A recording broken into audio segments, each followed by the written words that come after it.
Sinus বলছি, তার মধ্যে অম্লজানহীন রক্তকে আমরা কি বলি বললাম, হিমোলিম্ফ রয়েছে, আর আশেপাশে বিভিন্ন অঙ্গের মধ্যে সারাউন্ডিং অর্গানের মধ্যে ছড়িয়ে পড়ছে। যেমন ধরো একটা আর্সোলারি ছবি দিয়েছে, ধরো সাপোজ এই আর্সোলারি এতক্ষণ বলছিলাম আর্থবট ছবি দেওয়া রয়েছে। তো এর ক্ষেত্রে দেখো এখানে এই যে ছিদ্রগুলো রয়েছে এগুলো হচ্ছে অস্ট্রিয়া এবং হার্ট, এগুলো হচ্ছে হার্ট।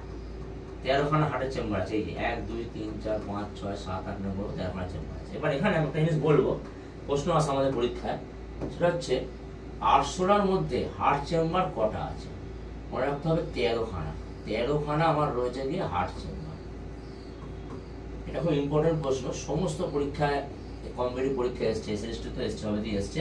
আরশোলার হার্ট চেম্বার কত? 13খানা। তো আরশোলার হার্ট চেম্বারের মধ্যেও কিন্তু আবার ছিদ্র আছে, কিন্তু দেখো শিরাধমনী নেই। তো সেই জন্য একে কি বলছে? মুক্ত রক্ত সংবহন তন্ত্র। নেক্সট এখানে কি দিয়েছে আমার? এখানে দিয়েছে আমার মোলাস্কা। ধরো এটা হচ্ছে কি একটা শামুক দিয়েছে, শামুকের ভেতরে তোমরা ধরো প্র্যাকটিক্যালে তো পড়েছো, পাইলা গ্লোবোসা পড়েছো, আমি নামটা লিখিয়ে দিচ্ছি তোমাদের সুবিধার জন্য। সাইন্টিফিক নিয়ে তোমরা সবাই জানো, আমি প্র্যাকটিক্যাল তোমরা সবাই করেছো। তো পাইলা গ্লোবোসা মানে তোমরা কি জানো? আপেল শামুক।